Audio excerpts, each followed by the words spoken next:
Hello, everybody. Welcome to Shonen and Chill, episode number 3. We've made it all the way to 3, which is quite the run for a podcast that I'm on, because usually we make like 2 and then they just stop happening.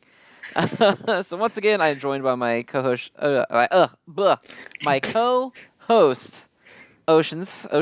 I think is what we decided on, right? Yeah, I'm your co-host, Oceaniz. Thank you. Um, You got too many vowels right at the beginning of your of your name. The one, I'm I guess, sorry. just the one vowel, but I it's still too many. I shall now go and change my name because Host the Osh is too much. Zenrotto, It's too much repeated sounds. the Zenrotto told me to not Need be a called it anymore. need a brand new tag from now on. If you want to be referred to as a co-host, we gotta do something different. I'll Uh, just rename myself into co-host. Co-Oceaniz. yeah, co-host. There you go. Perfect. Uh, All right. so What? I'm gonna go ahead and I'm just gonna say right off the bat, I'm gonna take a wild guess here, and I'm gonna guess that your chapter of the week was Jujutsu Kaisen. Yes. Hey, How so was did you mine. So we're know? just gonna skip that whole segment, and we're just gonna start talking about Jujutsu Kaisen again. Yes, because this is not Shonen and Chill. This is Jujutsu and Chill. Yeah, I feel bad because there was that one guy who was like, "Wow, it's a whole podcast about Jujutsu Kaisen," and then just whatever else happens to be in there, and it's not our fault. It's Yeah. really good, man. Like, it's not in our control that Giga keeps delivering. Like, this chapter again was so good. Like, that's the thing, right? I said it last week, I think, but we're getting these like action chapters. This is a battle shonen in a climax arc, and somehow the best thing about it remains the dialogue. Like, it's crazy. Like, I Yeah. don't So, get it. and My Hero Academia was not in the magazine this week. Horikoshi was taking a Mm. week off. So if you thought it was Jujutsu centric before, boy, this week is gonna be rough for you. We do have a Vigilantes chapter and a super chapter to talk about, though. Oh God, I forgot about this. Yeah, I guess technically we do have that to talk about, don't we? Yeah, oh, what a joy that'll be, huh? Okay. Well, anyway, let's go ahead and get through Jujutsu Kaisen first, because this is going to take 45 minutes of the hour of our broadcast time. All right. Okay. What did you like the most out of the chapter? Ah, man, so many things. I loved so obviously Yuji's breakdown was the big focus of the chapter, which was great. Hmm. I loved the callback all the way back to the beginning when he talks Hmm. about, it was his conviction of to stop Sukuna, and he can't, like, if something bad happens because he didn't, he would feel responsible. But now he's Hmm. dealing with something bad happened because he did, and Hmm. he just wasn't able to cut it. And he has the complete, like, he is down and out. And then it just immediately cuts to Toto just being like, "Bro, come on, you're great. What are you doing?" He literally calls him a man amongst men, which is like my favorite. It's so good. Toto's such a great character because, like, he's one of those characters where everybody in universe hates him for the same reason that everybody reading the series really loves him. Just kind of like it's Yeah. kind of like Satoru Gojo, where everyone in universe is like, "Hey, this fucking guy is so obnoxious," and everyone that's reading the series is like, "I love him. He's my favorite." And Toto is the same way. And they have a really nice, like, heart-to-heart moment where Mahito's trying to hit him and he can't hit him while Toto is kind of talking to Itadori about what it means to be a sorcerer and what he needs to do to, you know, fulfill the wishes of the people who may have lost up to this point. And I really like that little panel toward the end where it's just the white panel with him and Nanaman. Yeah. And then, of course, we get the instant transmission Black Flash with Boogie Woogie. And then Hmm. next week is about to be the 2 versus 1 chapter, which I'm super excited for. Yes. No, like, oh, you're absolutely right on Toto. Like, he is just such a. He's kind of like Gojo in that sense that he's this perfect blend of character and presence in the story. Because I think a big part of Gojo's popularity is also just the nature of his presence in the story and how powerful he is and how those powers look and feel. Like, at least that is how it is with me. And Toto's the exact same. Like, his demeanor, immaculate. His scenes, perfect. His power, absolutely bonkers. I love everything about the guy. And this chapter just, he's been gone for like 60 chapters, and to have him come back and immediately be this cool again is just so wonderful. And of course, the whole dialogue with him and Yuji kind of building him back up, telling him basically, look, yeah, shit sucks right now, and it maybe will never stop sucking, but we need to keep facing the suckage because those who've been killed by the suckage would want that, and we are the only ones who can carry the torch. It's actually really similar to the whole it's the survivor's duty to keep hope up thing from like JoJo Part 5 and other stuff like that. Hmm. It's an interesting like spin on it. I really, really liked it. And of course, as I said, Boogie Woogie is just such a cool ability. It is. Like, I love the little cut where Mahito's like, I know exactly how it works, and I still can't do anything about it. yeah, It's so good. yeah. It's just it also lends itself to some really cool action in manga because of course, you know, even this chapter is like two or three times where you have one panel with the characters in certain positions, and the next panel is an exact copy except the positions are switched. Like it's just a cool trick that never gets old, really. At Yep, least and I so far love it that hasn't. because it works on anything with cursed energy. He's like flipping Mahito and the guy that he brought with him around, and he's like using him almost as a point, one of the various things he can use to bounce Mahito off. Basically, it's really cool. The Yeah. the Yeah. action between the two of them is great in this chapter. Mhm. Although, one thing that stuck out to me, and oh my God, I'm having a Dobby flashback. When Toto says it's not time to tell Itadori about that, I'm like metaphorically grabbing the author by the shirt and shaking them like, what, Akutami? What is it? Yeah, yeah, I don't even really have an idea of what that would be yet, I guess. Um, Whether it be that like, oh, we figured out what Gojo is sealed in and we can't get him out, Mm, or we figured out, we have a bit of a tally on who Sukuna killed or what. I don't know, but God, I read that too, and I was like, son of a bitch. There's gonna be something yeah. now that I'm not gonna know. Yeah, because it can't be anything like too basic because it can't because like at first I was like, okay, he's talking about telling Yuji that Gojo got sealed and that they kind of lost. Uh, but then I realized, wait, does Yuji even know about this already or He I does. don't. Didn't He does. Mekamaru Okay, tell them? I thought so. Okay, so it's not that, and also B, I don't think it's anything the audience would already know because otherwise it wouldn't have gone, the ominous. I can't tell them about that. You know, Yeah. Oh man, I don't know. I don't know. like, hmm. Oh, but you must be happy though, because Nobara is probably going to live. Yeah, she got the shonen. She has a 0.1% chance of not dying, and she's a Yeah, main character, so she's definitely gonna live. yeah. Yeah, absolutely. I mean, Also, I remember just how want it to was? say that dude's Yeah. curse technique is awesome. That's such a cool like pseudo healing idea. Yeah, didn't Yuji say that's Toto's brother at one point? I thought I saw that in the No, chapter. I thought that was the other guy referring to Yuji as Oh, Toto's brother, but he doesn't realize that he's not being serious or that he's oh, not being literal. oh. Maybe I was wrong. Let me find No, that no, that page. actually makes sense. That actually makes sense because I was thinking, why would Yuji know that it's his brother? Oh, okay, okay. The dangers of speed reading, folks. Yeah, yeah, it's the other because Toto only refers to Yuji as brother.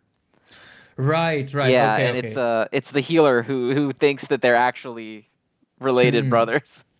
Okay, okay. Yeah. Man, daylight savings happens and I'm dead. Um, You haven't had that extra hour to process. it's bad. But yeah, no, I really like that that cursing. I just in general really like Jujutsu Kaisen's like more incidental characters. Like even the ones that never get all that much screen time, they all get interesting abilities. Like that one random dude they had to fight in at the beginning of this arc who had like what was it? The inversion technique where hard hits became weak and weak hits became hard. Hmm. Like that shit. Yeah, like it's not the craziest thing in existence, but it's cool enough to carry a fight. So, It's very Nen-like without the 4 pages of exposition on how it works every time, which I ah man, like. it's They're like unique and interesting, but they're not so intricate and over the top that you need an instruction manual every time. With yeah. I some of mean, them on you it, do, but it's like Satoru Gojo's power, where it's like yeah, you got to get that explained to you. But for a yeah. lot of these like individual ones, it's pretty quick of just like, this is what it does, this is how it works, here's all the cool shit that it does. hmm Yeah, I mean, obviously, the author also makes it easy on themselves because, of course, the whole thing where if you tell someone about your ability, the ability gets stronger. So every character has a good excuse to just explain what they do, which is also very Nen with the whole restriction system. Mm-hmm. Yeah. And I mean, even Gojo's ability, for as memed as that is, it's not that complicated. It's just that the manga does a really awkward job of explaining it because we get to see like the advanced versions of it before we learn anything about how it works on a basic level. We first see the reversed version of his ability before we see his actual ability. So, it's very out of whack in Before that we sense. also even really know what reverse curse energy is. Oh, yeah, right. Yeah, I don't remember and I don't know if the prequel maybe explains the shit and like a reader was supposed to have already the a prequel grasp of. does talk about it a little bit. I think God, it's been a long time. I know that Yeah. it's confirmed that Yuta can do it. hmm So I assume that it was discussed there, but I was not as into the series now as I was when I read it before, so I may need to revisit. Yeah, yeah. Yeah, definitely. I mean, when it launches it officially on the app in January, I think I'll definitely reread it. Like, yeah, I think the volume comes out in January. That is But excellent. yeah, but other than that, I also just in general liked the combat this time around. Like, yo, Yuji pulling out the Black Flash again, like that entire sequence was phenomenal. Like him getting boogie woogied into position with him holding the cursed energy in his hand, and then that double spread, like that is peak jujutsu to me.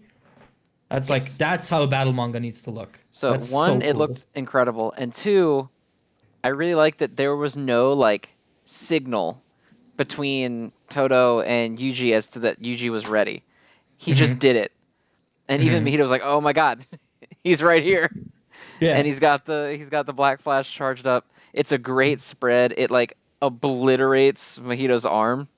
hmm Oh man, the fight next week. I don't know how much of a fight it's even going to be because I don't know what Mahito could really do in this hmm situation because he was struggling just with Toto one on one. So Yeah. the fight next week should be. I really like when Toto and Itadori fight together. Like their first fight together was really cool, and it was hmm paneled really well, and it was just interesting and exciting as well. Next week, I'm hmm really excited about because it should be some more absolute beautiful shit. Yeah. I love the way Black Flash is being elaborated on as this sort of high that sorcerers and curses alike chase. Because like Mahito's dialogue about how he feels that he's so close to touching the very essence of his own soul. That's just cool shit. It's like a cool motivation for a villain.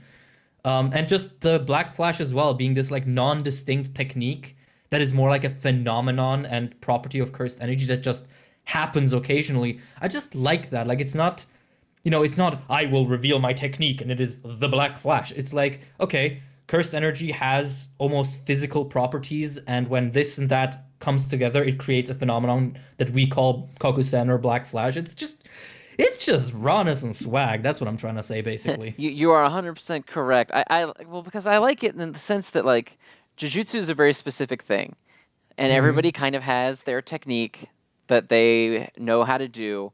But then it also functions almost sort of like Dragon Ball Ki, that like hmm cursed energy is not inherently jujutsu. It is its hmm own thing that you can manipulate in its own way.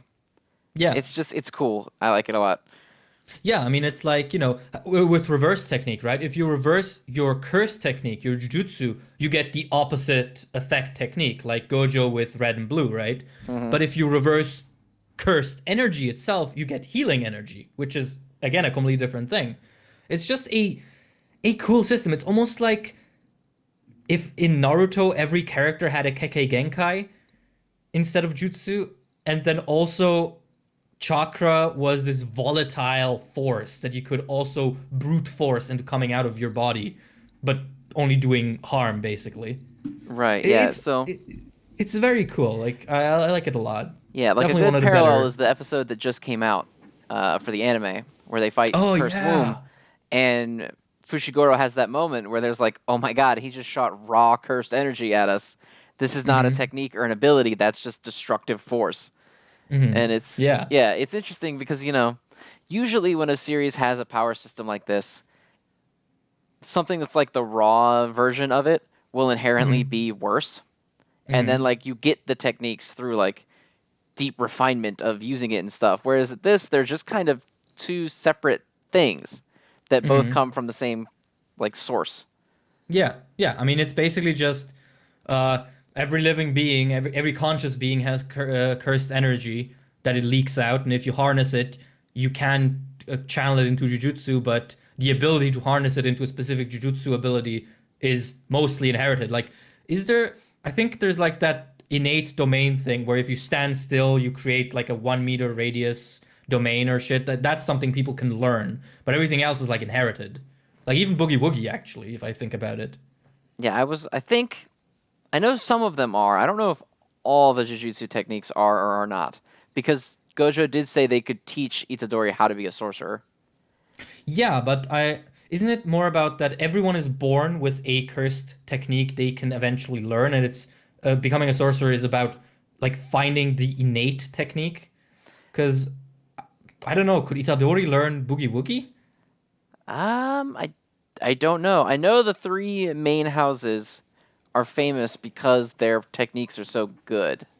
Oh yeah, of course, and also Yeah. the Gojo House has literally two of them. One of them supposedly even more powerful than the one we've seen. The fucking what is it called? The Six Eyes. Yeah, well, I think the eyes are what makes him so good at the one he's got. I think the eyes are Yeah. sort of like a support. Maybe because we've seen like nothing of them. We've only he's like mentioned it once that he can see through his illusion or something with his six eyes, and it's like okay, but Yeah, yeah, I think no. the eyes are sort of a like a Sharingan type thing almost. Because I know Hmm. I was reading up about him the other day, and it was like they allow him to automatically figure out how an enemy's technique works just by seeing Hmm. it, almost like Hmm. Jing from Hunter x Hunter or something, where like once Oh a yeah. technique goes off, Gojo knows everything about it on its own. And then I Hmm. think it helps him with like how to use Limitless Hmm. or how to do it properly. It's confusing. We Yeah, haven't yeah. seen No, I enough of mean, them in the series to get like a practical application of what they do yet. oh, I mean, definitely. Like like the thing that makes Gojo special is the fact that he got both inherited abilities. Right. Yeah. Also, I just want to point out that it has been 10 months since Gojo has actually appeared in a chapter, and we still talk about him every single week. Well, yeah, people still, in My Hero, people still talk about fucking All Might, even though the man has been a skeleton for 2 years now. Like, and Gojo, I would say, has an even stronger, uh, you know, disproportionate presence in the story than All Might has. It's like All Might's like, yeah, cool, whatever. Gojo is the man, you know? Yeah, God. I could talk about Gojo for ages, so I'm gonna stop myself Oh, right now. Because I recorded a Gojo video right before this, so what an awesome character. I love him so much. He's oh, got he's like so the All good. Might paradox, but he's kind of aware of it. Like I Hmm. love the reasoning is that he's so good and he knows he is that he intentionally Hmm. is just kind of lazy. Yeah. Because like if And he I, specifically for the benefit of like future sorcerers, because he's like if I just fix everything because I'm so awesome, everyone else will suck more by comparison. yeah. He's basically All Might if All Might already knew the conclusion of MHA's like, thematic thesis statement like, oh no, monolithic power structures are not good. Who would have known? But also like I think what makes Gojo so special is also that he is not that good of a guy, really, all things considered. Like, yeah, sure, he helps out our cast all the time, but when you look at how he interacts with like the rest of Jujutsu Society, and how cold and calculated he is with certain things, like down in the metro or in the flashback with the Star Vessels Association. It's like this man is actually kind of deranged, but he's cool and powerful, and the entire world kind of has to play by his fiddle because there's literally no one that could stop him until, of course, the Rubrik's cube. But you know, Yes, the Rubik's cube of evil. yeah. Yeah, it's interesting because like I don't know that you could really label him as a good or a bad guy. He just Hmm. kind of does what he wants because no one can do anything about it. Yeah. And what he wants is not always necessarily in line with like what the power structure wants. And Hmm. so, they get all shitty about it and but what can they really do? He's sort of like he's a character that's playing by the rules just out of by choice. Cuz he Yeah. doesn't Yeah. need to if he doesn't want to. He just chooses to. Yeah. He's neither good nor bad. He's just Satoru Gojo. That's Exactly. it. Yeah. He just kind of is, and if you have a problem with it, he doesn't care at all. Yeah. I mean, he can literally rip your atoms apart if he doesn't like you. So, what Yeah, the God, hell are I you had to gonna do? explain to someone the other day how his power works, and I was like, consider if Gold Experience Requiem could shoot blasts that worked like Vanilla Ice's stand does. That's that's actually a really good explanation. Holy shit. Yeah, because that's literally what purple is. Yeah. Oh man, I am actually really curious to see if we ever get to see more applications of the limitless. Because of course, the limitless, in theory, could have many more applications because it really is just the ability to control gravitational pulls by creating infinity paradoxes. And by essentially, that's also the thing that's so fucking funny about his abilities. It's literally just upsetting the universe into doing the thing you want. It's Yeah, I like, mean, oh red no, is literally like creating a negative space that the universe tries to correct, yeah, which is how it generates its effect. I mean, we're gonna have to eventually, because you can't set up a character to be like as popular and central to like what your series is, and then be like, all right, he's in the Rubik's Cube for 4 years. You'll never see him again. yeah, I mean, we're gonna see him at some point. He's gonna come back. They're gonna yeah. have a big, exciting moment where he just kind of shows up. I'm sure. Yeah, and I mean he definitely is the one who has to fight Ghetto. Like I don't see it happening any other way. Like Ghetto is Gojo's villain, Maito is Yuji's villain. The That's kind of only how it way I has to. could see them not having Gojo be the one to beat Geto is if it's Yuta instead. That's of course also a good point because of course we discussed last week I think that Yuta would also make a good replacement for Gojo because he's kind of on that similar level, And but Gojo he's literally like called him out by name as the replacement when he was getting sealed, which helps. Uh, it's like in those old like Shakespearean theaters where like in the dialogue they have stage directions written in. So he's like, "Oh no, I'm being sealed. I sure hope Yuta knows he has to come and replace me."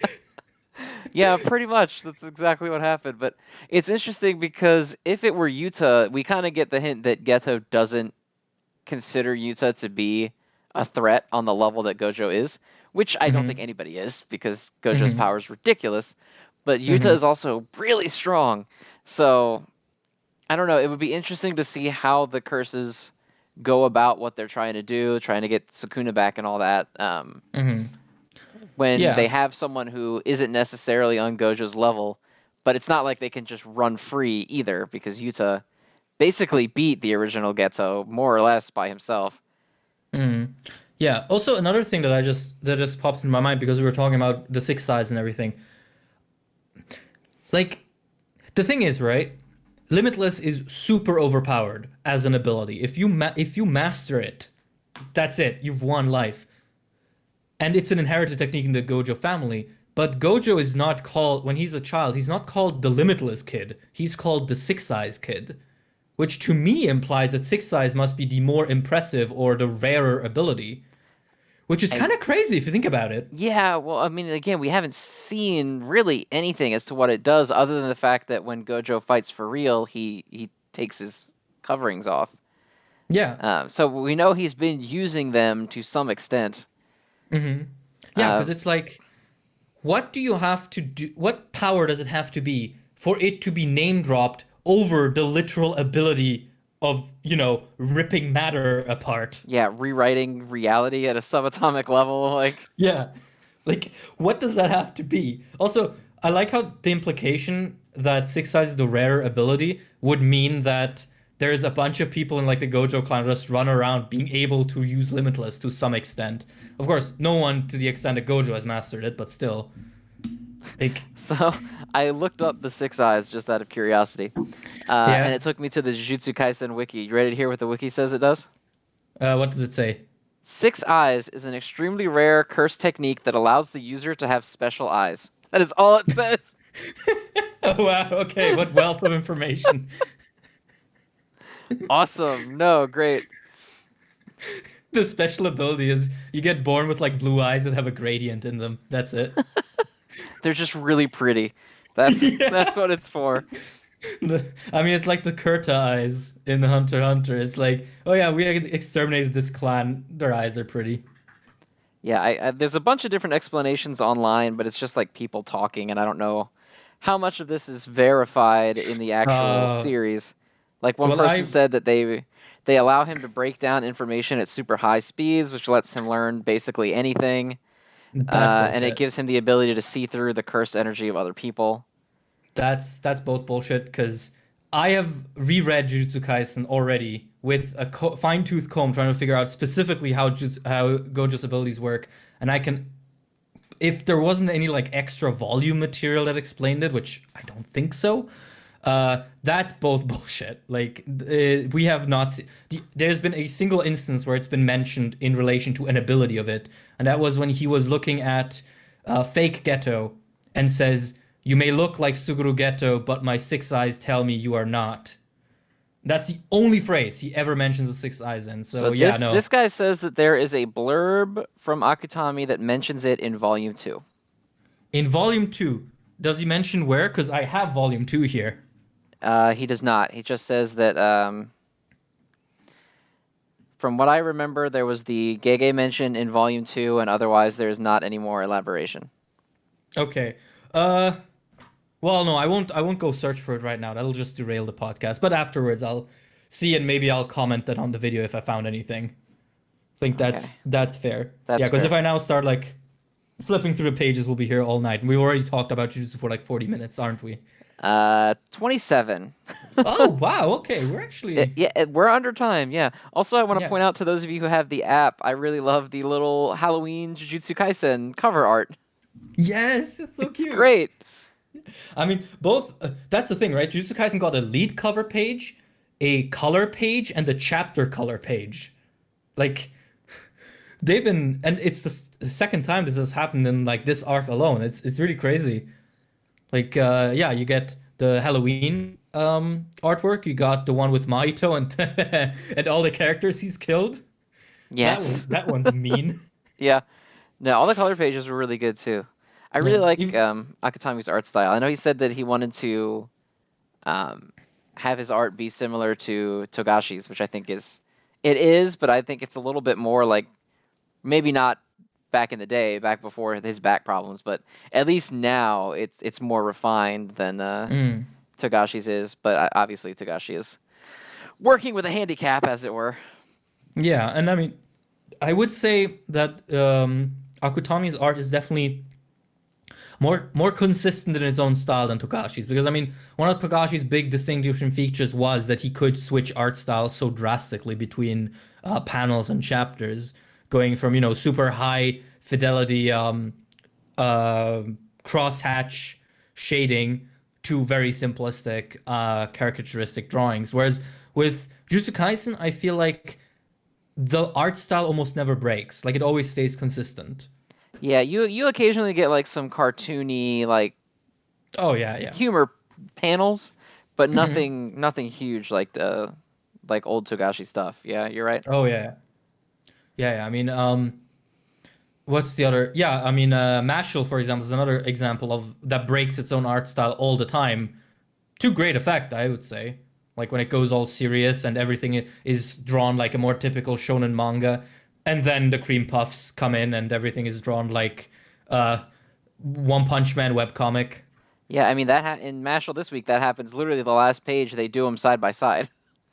They have the dopey looking doofy cartoony one, and then right after that they have the more traditional looking getting ready for combat version of the same character, which I Yeah, like it yeah. in Mashal. I think it is better in funnier series than more Mm-hmm. serious Yeah, series. At yeah. least for me. Some people may like it in both, but Mm-hmm. Yeah, I feel that.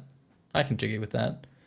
so, Uh, speaking of Mashal, we've hit exactly 30 minutes of talking about ah, exclusively Jujutsu Kaisen. So all let's right. jump into some of the other series that were out this week. Obviously, Mm-hmm. My Hero Academia did not drop, but we do have Dragon Ball Super and My Hero Academia Vigilantes in addition to the rest of the regular weekly lineup. Mm-hmm. So you're 2, 3, and 4 for the week, if you even have that many.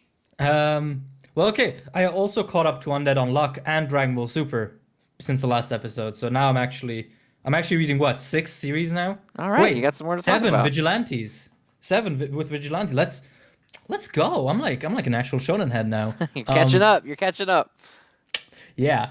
Number two was probably maybe Undead Unluck, just because of how unexpected that was.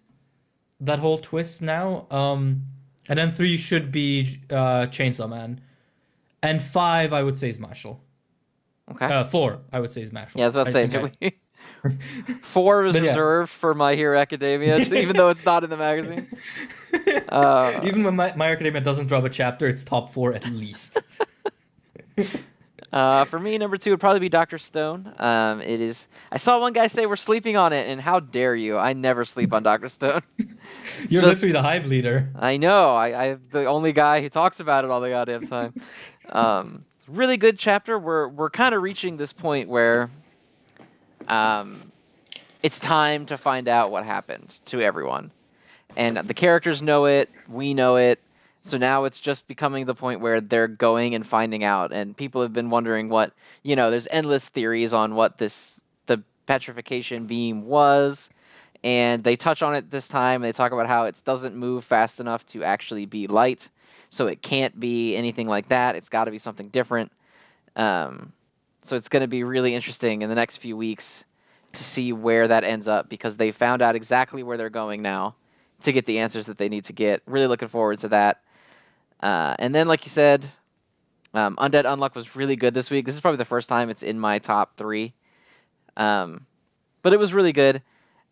It's like, I guess we can just say it. It is out. If you're watching this, you probably should have read it by now.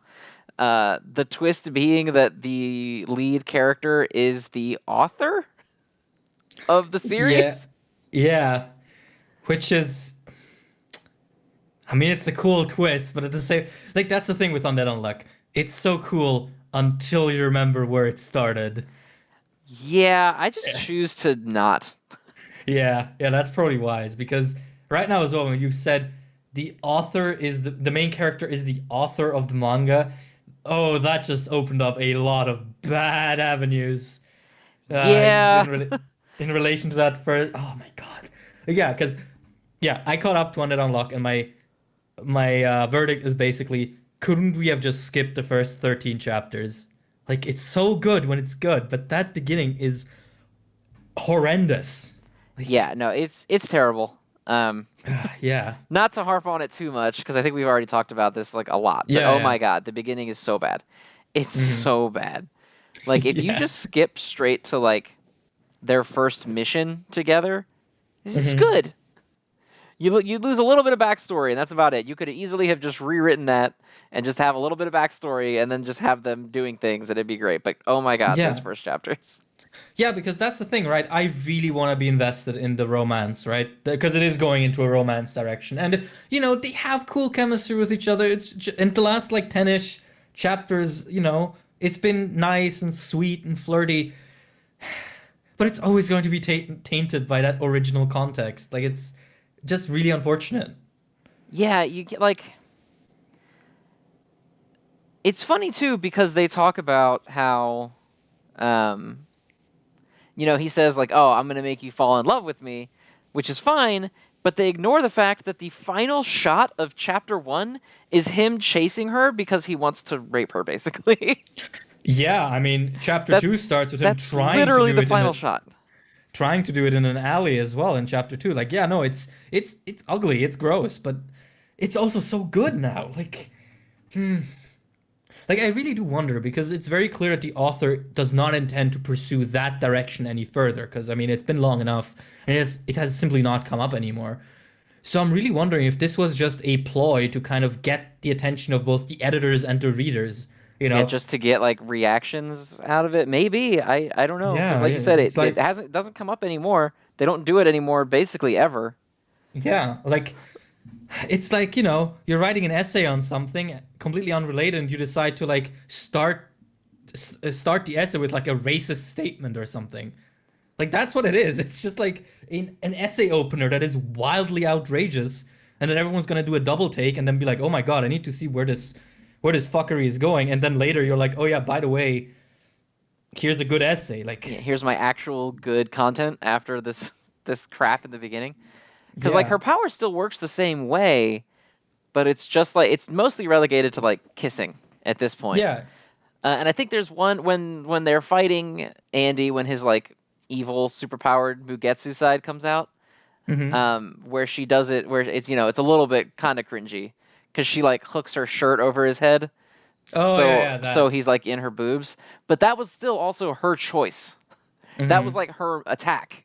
Whereas Hmm. before it was like she was around and he would walk over and be like, "Let me see your boobies so that I can fight," and it was really Yeah, weird. yeah. And they do not do it that way anymore.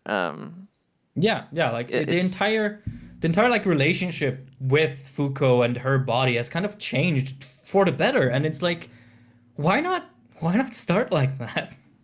Yeah, Like, I don't know. It's very confusing because it like you said, it holds everything afterward back a little bit, I think.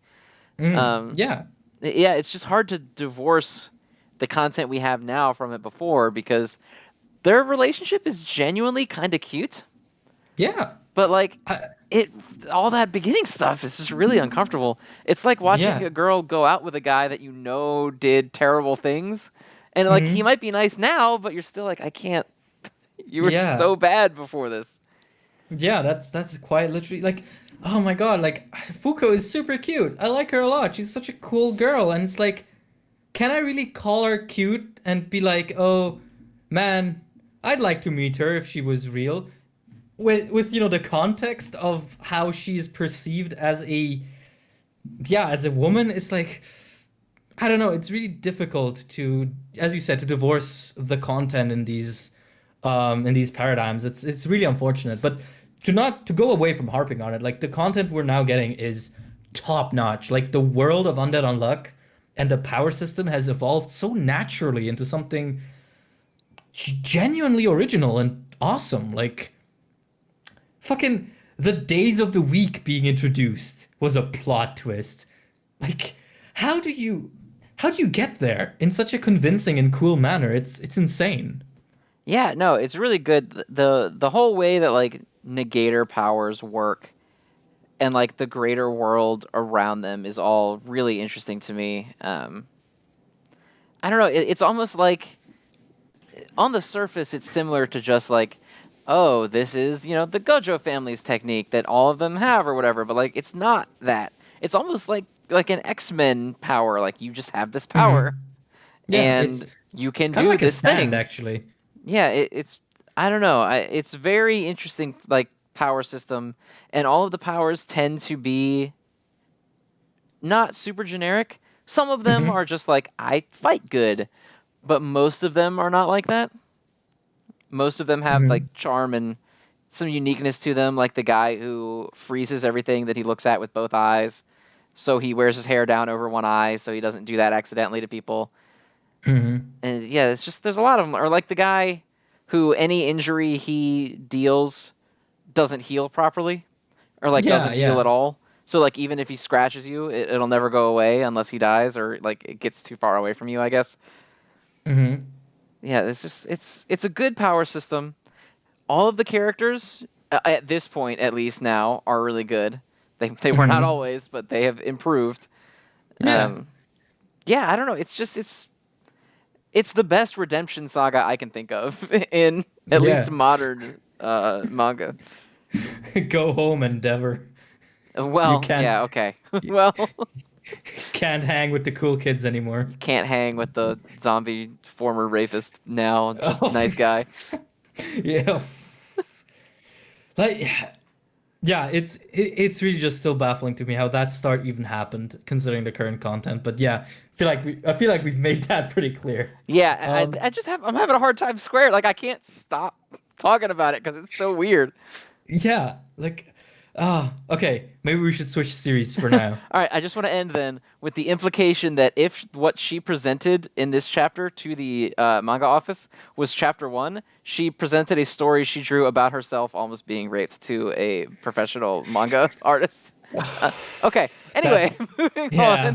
Oh man. Okay, I'm gonna be thinking about that for the next 20 minutes. But yeah, let's go on. Let's talk about Chainsaw Man. Oh God. Let's Yeah. Let's. try for whatever that's because we don't talk about Chainsaw Man too much in comparison Yeah. to the others because it's how much time do we have? Really? It's Chainsaw Man conversations at this point basically boil down to what the fuck? Like, Yeah, every what is chapter I'm happening? like, oh, this is what's happening. Oh, that's not what's happening. What the fuck is going on? Yeah. And that's kind of where I am here now too. I think this chapter actually at least has some structure in comparison to the last ones. Yeah, it's like okay, this chapter at the very least we can talk about because during the Burger King chapters, I don't think I could have said anything of value because like Yeah, there's like the it Burger King date chapter where he's just like, yeah. we're gonna go play DDR, but also I'm a giant monster. It's so fucking dumb, but it's so cool as well, actually.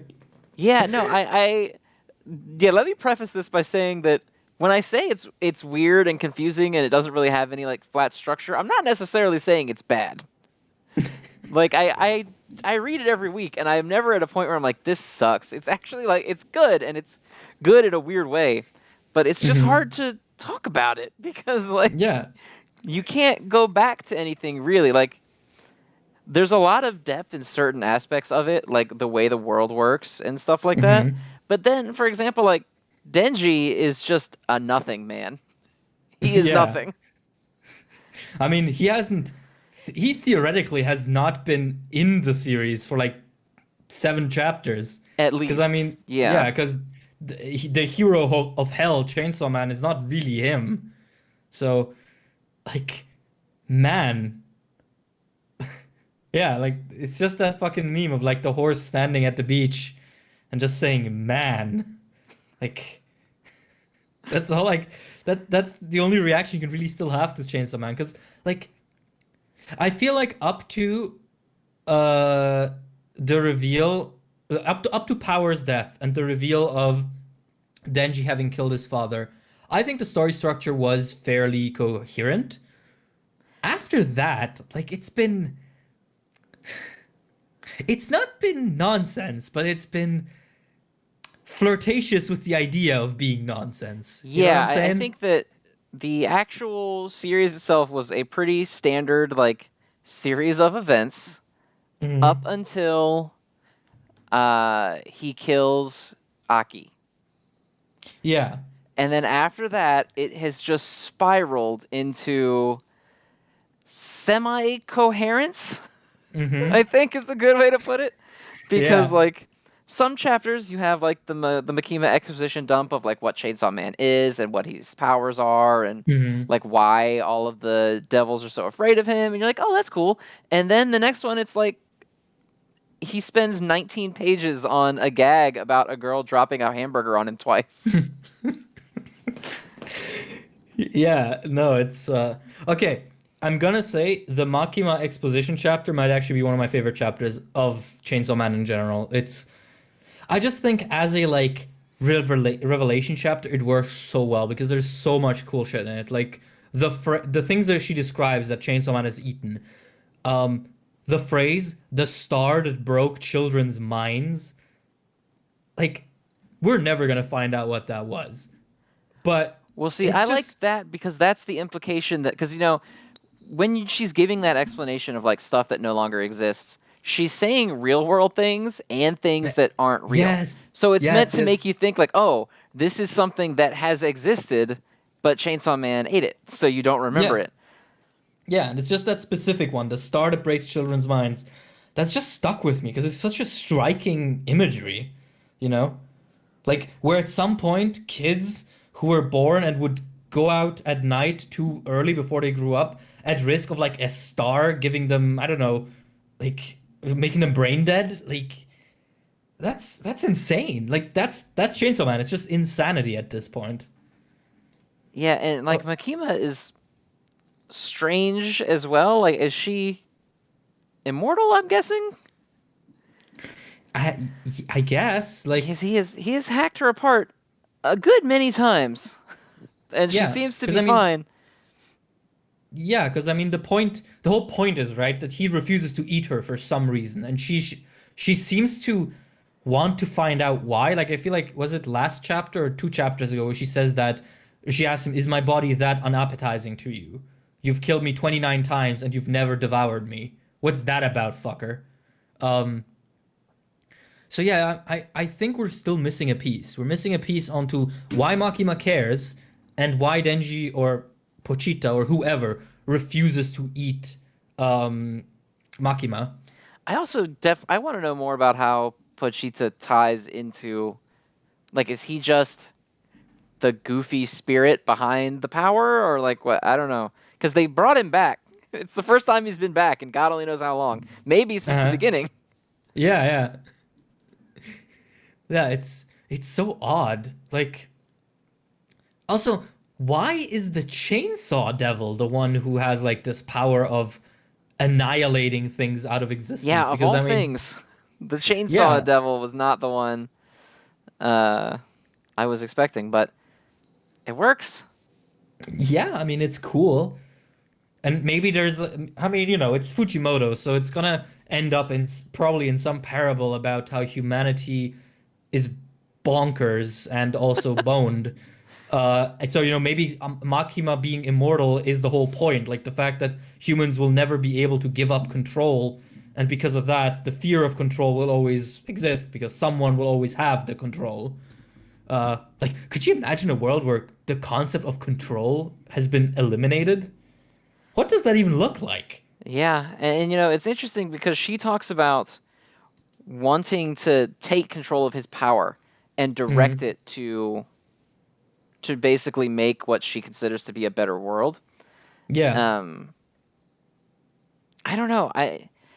I can't even really theorize on where it's gonna go because stuff just keeps happening. Yeah. I mean, this is chapter 90, right? I'm wondering, is 100 going to be the big finale? Because, like, that's the thing, right? There's no fucking way to predict where we are in the story. This could be the end. This could be the halfway point. Like, okay, no, I'm exaggerating. Like, I think we're closer to the end than we are to the beginning. But Yeah, well, I don't still, even know where you would go after this because every yeah. major character is gone, barring like three, and assuming he beats Makima, Shu will be gone too. Yeah, it's. Like, if this isn't the finale, it has to be real close. Yeah. I. I don't know, man. Yeah, I don't know. I don't know. It's a good series. You should read it, people. Yeah, read Chainsaw Man. You'll be confused every week, but you'll probably have fun. It's just funny because like I can't even say that it's like, oh, the author can't, you know, make a story because like some of the early chapters, like up leading up to this point, were just amazing. Yeah. Like the whole portion where it's Reese and Yeah. him before she gets outed as like a devil and they have to fight. Like those were so good. That Hmm. whole arc was so good. So it's not Hmm. like, oh, he's always just been writing bullshit. It's just that he's decided now he would like to go the route of bullshit, basically. Yeah. No, but I think it's also that's actually a really good point because it's someone like Fujimoto who also already has a very not successful work per se, but relatively well received work in Fire Punch. Um, and with most of Chainsaw Man being having been very coherent, it's it's almost like this is like I don't look at this as an author going off the rails. I look at this as an author giving me a puzzle. Like you're trying to tell me something, and I like you trust me to figure out what the hell you're saying, which is a weird and refreshing feeling to have in fucking Shonen Jump. Like, Yeah, It's very because you get a lot of chat like the headlining shonens are usually fairly straightforward. you know, Mm, yeah. your Naruto, your Bleach, your My Hero Academia, your Black Clover. Like Mm, there's always stuff in there, but it's usually pretty much the same thing of yeah. a main guy who never surrenders and wants to do something. Hmm. So for something like Chainsaw Man, even like Jujutsu Kaisen is mostly like that. Like it's still your because that's how the the medium is structured. And then you Hmm. have Chainsaw Man, which is just like, yeah, there's this girl who is the embodiment of the human's need for control, and then there's just this giant dude whose body is all chainsaws, and they're just fighting. They're just fighting. Yeah. Although I will say, I do hope we get a bit of progress soon, because this Makima fight has been feeling a bit oddly paced. Like, I mean, this chapter again, I felt like we didn't really get anywhere. Because I mean, Well, Power's back. That's the only yeah, real thing that happened. yeah, Power is back, but for how long and what is she gonna do? Because I mean, she's switched sides immediately. So like, where is this going? I I don't think that she switched sides straight. I don't think that she did. Hmm. Um, I feel like after this arc, the series might literally just end with just him and Power like vibing. Um, I'm under the assumption that she. I mean, I guess Pochita seems to believe that she also switched sides, but I don't Hmm. think that she did. I don't know. We'll see. Hmm. Yeah. I don't know why you would bring her back just to have her be like, haha, okay, here's a funny scene where now I she's evil. mean, I But then mean, again, I why don't know do why you would do anything you've done for the past 10 weeks. exactly? So Can you give me like a good reason why we had 19 pages in Burger King? obviously, that was a deep introspective about the opposite of control. That's why she kept dropping the burger. Oh Was in yeah, no. Makima's world, you would never drop the burger, but she did twice. See, She will make Denji eat the drop the burger devil. there will no longer be dropped burgers. No, but that's the thing, right? There's a devil for everything. Chapter 1 starts with Denji defeating a tomato devil. It's like, who the fuck's afraid of tomatoes? Everyone's afraid of something. There's Yes, but like like like I get not liking tomatoes, but like someone pulls out like a BLT and you start screaming. just start hyperventilating when you see someone cutting a tomato. Yeah. But yeah, like okay, we need to address like the big question. Will Denji get some by the end of the series? I want to Because say that's no. that's Assuming like the he big comes back, I motivation. still want to say no. Hmm. So you think his desires will remain unfulfilled? Okay, it's either going to be him and Power end up together, or Hmm. him and Power just vibe as homies because he's not into her Okay. like that. Okay. How do you feel about the possibility that the series ends, nothing's happened, and then the final like epilogue page is like just him for good measure, getting it on with who's that? What's that girl? Kobeni, the Dance The Dance Revolution girl. the Burger King girl, Yes, exactly. 10 out of 10. I would. Yeah. I'm all for it. Uh, I mean, you know, I was very much rooting for a steamy chapter with Makima, but I mean, she's kind of literally evil, so I mean, the chances of that have kind of gone out the window. Yeah, that's not happening. Uh, I mean, we had that fan. chapter with Power where he could have and elected not to. That's Um, true. That's true. Yeah. yeah, Yeah. That's what I'm thinking. It might be Kobani in the end. Because I mean, Makima did say that she still has a very important role to play. Maybe that's banging it. Denji. I mean, There's a lot of sex in this week's episode. we're like what, quarantine month 6 or something? Like, coping has to happen, man. Yeah, but between Chainsaw Man and Undead Unluck, we talked a lot about will they, won't they. Uh, I mean, I don't know if the YouTube algorithm goes this deep into videos. Maybe we won't get age restricted. Have you ever gotten age restricted? I've gotten demonetized. I've never gotten age restricted though. Oh, okay. Because that's a weird thing with me. Like I've said and done some shit that I thought would definitely get me demonetized and age restricted, and it's never happened. It's odd. Like YouTube's weird like that. Yeah, I think as long we did say the R word a few times, so that might get us hit. But No, that's true. But then again, how long? Like the algorithm doesn't work on really long stuff. yeah, That's, we didn't do it until after half an hour in, so maybe we'll be all exactly. right. Maybe, yeah. So all right, let's talk Um, about the white elephants in the room.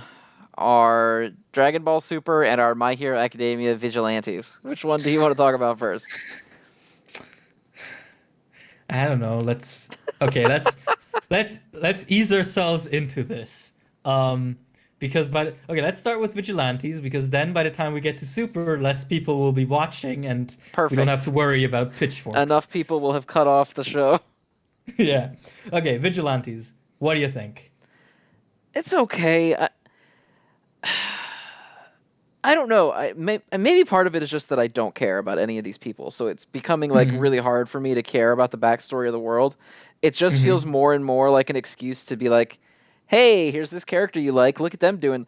Like 90% of the chapter was just the bunny girl beating people up. Yeah. Yeah. There Like was like a that little bit of plot, and then it was just like, "Oh, look at this. What's her name? Mirko. Mirko." Yeah. They were just like, "Okay, and also here's this character you like, and she's gonna beat the crap out of people," and like that's fine. But uh, so many people for a long time were like, "Oh my god, it's way better than the real series," and I'm just like, I can't look at a chapter like this and even humor the idea that it's close to as good. Yeah. Like it's just Vigilantes is an exercise in flavor text. Like that's what it is. It's just an excuse to give context and additional like screen time to certain ideas and characters. And now this Mirko example really just feels like all the characters kind of felt shoehorned in, but this one feels kind of almost insulting because it's like there is no reason for her to be here. At Like it's least literally when Eraserhead showed up, it was like he was just being a hero, and there was a fight, and vigilante is illegal, so they fought a little bit. yeah. This is literally she just jumps out of nowhere, and she's just like, "I'm gonna beat you up now." Yeah, it's like, I mean, it's in character. It's probably the most in character any legacy character has been so far in Oh yeah, Vigilantes, well but yeah, it definitely is in character, but like she's not even related to what's going on. She's just in the same building. yeah, no, like the whole thing is she's a high school girl. She just hopped on over because she was like, oh, I want to fight in an illegal fucking cage fighting ring. It's like, I mean, again, in character, but does the arc need this? I don't know. Maybe next week we'll see that she actually helps Knuckle Duster out in a huge way or whatever. Or like that this is how she gets scouted as a hero or whatnot. But even then, that's like, Even if it's how she gets scouted as a hero, who cares? The story's not about her. yeah. And I mean, Like you know, the only character I can think of that has direct ties to the actual series that I have liked seeing in this was Ida's brother. And only yeah, because that's information that we never could have gotten otherwise. Everything that's like true. the Endeavor stuff sucked. The Hmm. Eraserhead stuff felt like it was only there to justify the Kurogiri twist. And Hmm. now this bunny chick stuff sucks. Yeah, I mean, she is just here to like, cash in on the fact that she got really popular because Horikoshi's really horny about her. Yeah, And by the way, there's a when she's fighting everybody, they're all rushing up to fight her, and one of them has heart eyes, and he's like, yeah, "Oh yeah, kick me real hard." I'm like, she's like 14. Take it down. no, I think she's actually 18. I mean, I don't want to be the guy here who starts like talking about fictional ages, but I think they said she was 18. I I don't know, think. man. She is small and in a schoolgirl uniform. That's true, but then again, you do wear uniforms until like 20 in certain countries, so. I But yeah, no. suppose As I said, I really don't want to be the guy who's like, no, actually, you see the age of consent. the Like, age of no, consent no. in Japan is not actually that low, but I'm gonna say it's that low. Yeah, you see, I'm not creepy at all. You know. She's actually 1,000 years old. It's okay that she Oh looks like she's yeah, nine. she's like an elder dragon who's lived for a billion years. Look, man, the fact that she looks like a toddler doesn't mean anything. Like, Mentally, we connect on a mental level, and she's a million mentally. Okay, yeah, she's We connect on a mental level. That's why we retweet art of her getting her back blown out.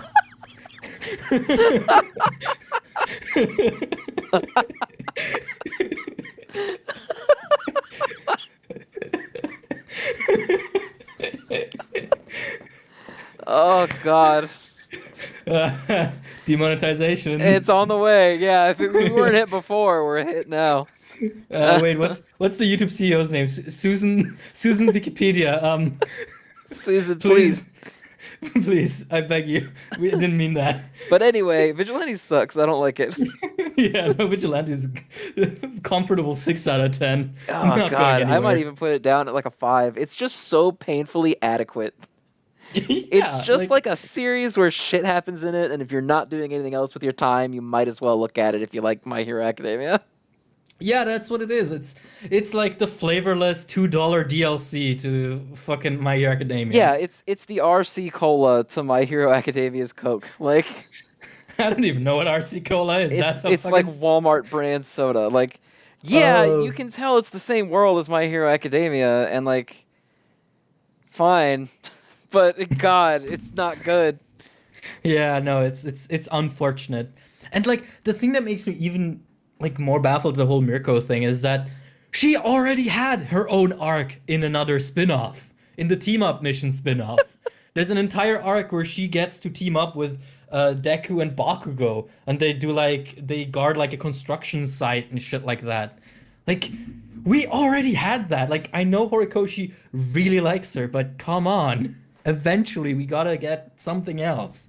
No, that are we at the point now where Horikoshi is famous enough that he can just start inserting his fetishes into his own work? Uh, Is that the I point think we've he's been reached? doing that for a while. Yeah, I can't help but remember the weird tickle machine from The before. that and also um every single female character has been getting a lot more rounded in the posterior area. Like last chapter in My Hero Academia, Uraraka looked a lot better fed than she did in like earlier arcs, Better. Oh my God, you're right. I just went and looked. Holy shit. right? So, and I mean, Oh with my stuff God, that like shot my of Toga turning back to normal. there you go. Like I think Horikoshi is definitely. I think we know where Horikoshi aligns on the ass or tit man. Yeah. Yeah, because that's the thing. There's not actually that many tit gags in MHA for like a popular shonen, right? Yeah, well, I guess everyone's like 13, so that makes sense, but yeah, there's a I lot mean, I of butt in suppose. this chapter. Yeah. Oh my God. I realized last week when we were talking about that chapter. You know what? Do you remember what I called that page with Toga?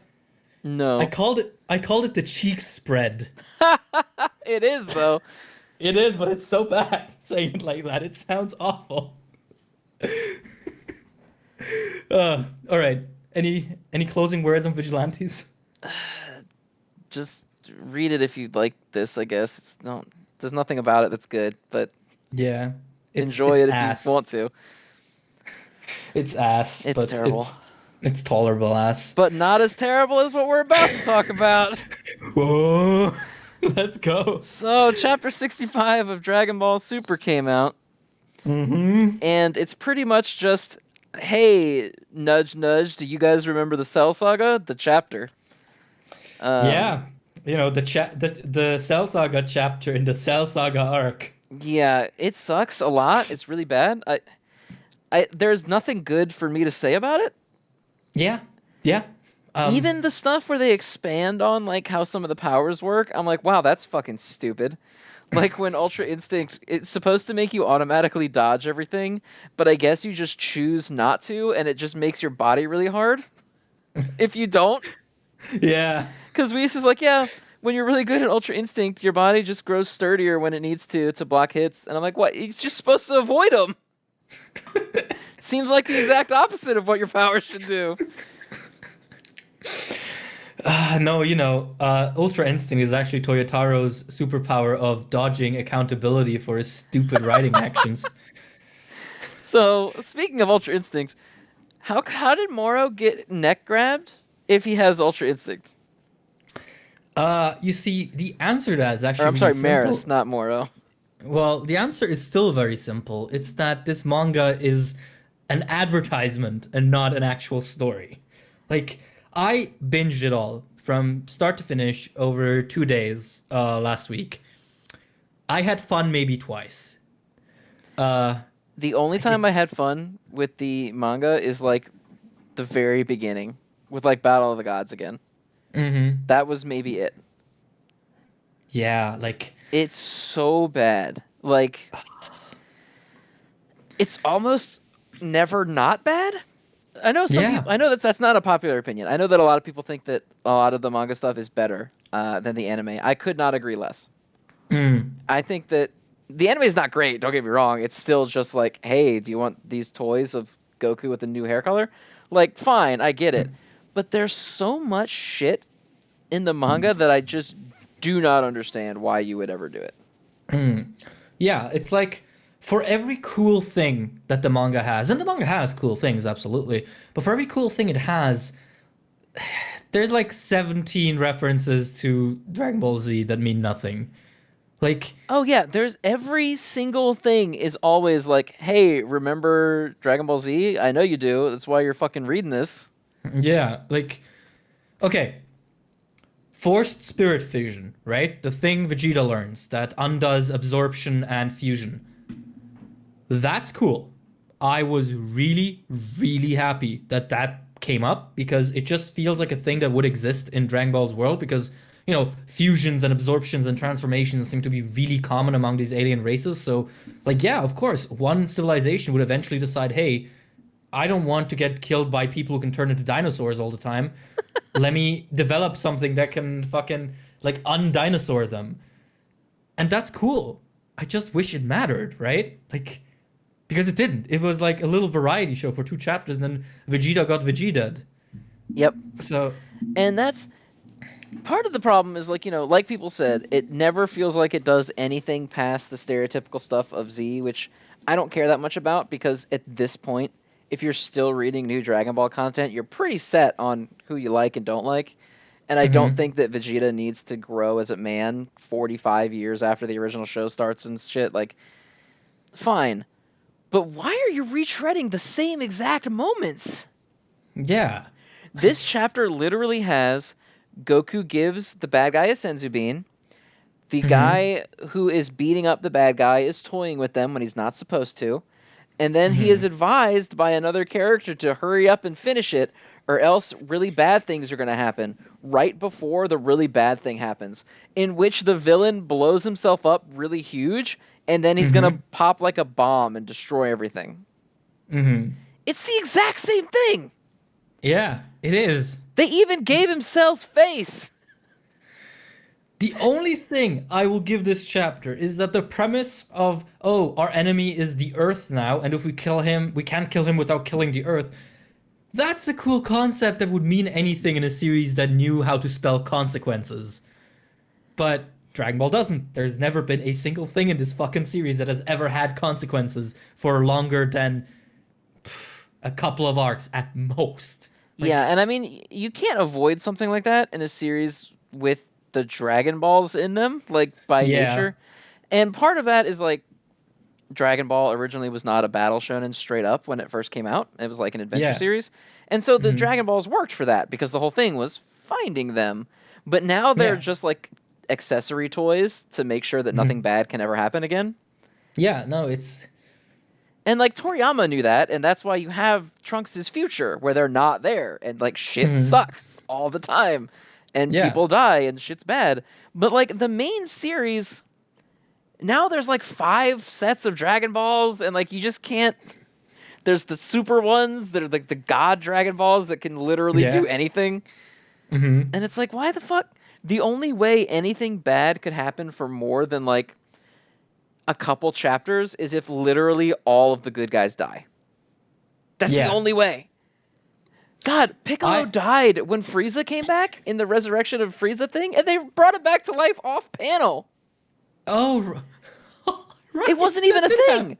He died, That and then Goku was later on just like, yeah, I had to go get the Namek Balls to revive Piccolo, and he's back now.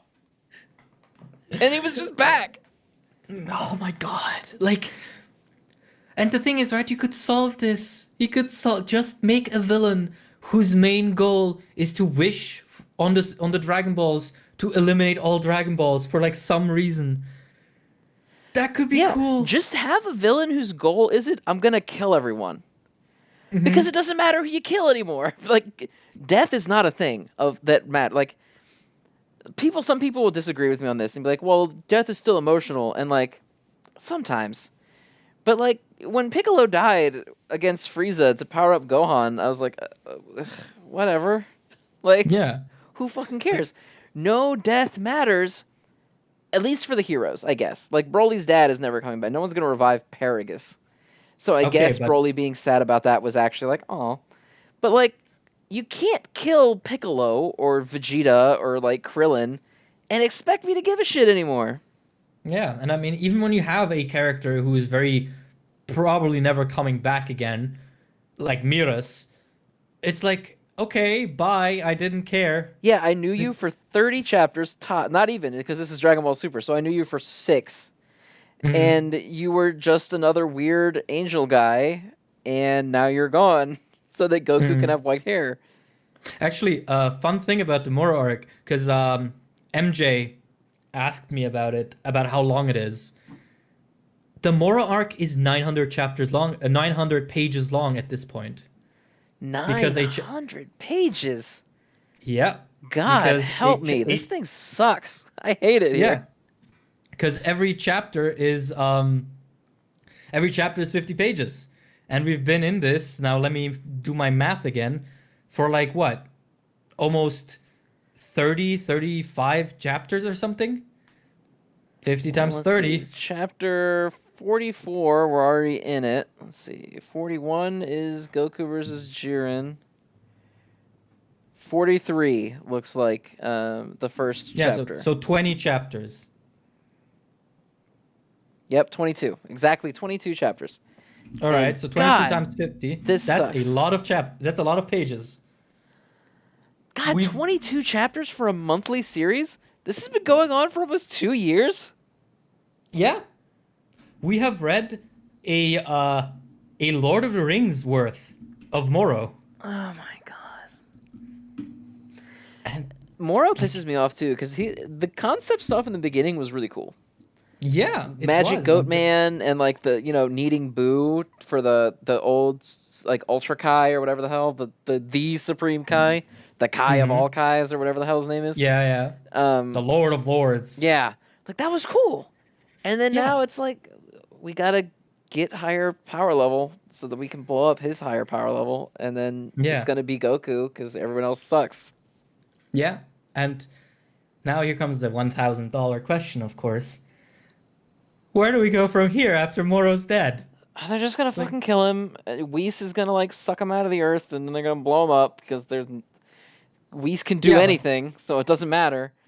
yeah, but no, my main question is after the Moro arc is done, what then? Like, Oh, uh, some guy is gonna show up and he's gonna be real strong, and then Goku's gonna be like, "Oh no!" and then they're gonna fight him. yeah, but I mean, at this point, how do you wanna, like, how do you get more power than Ultra Instinct? Like, I don't know. like, like it's like because at least this time we have a power ceiling. We know the angels and Zeno are like the absolute highest beings in the universe.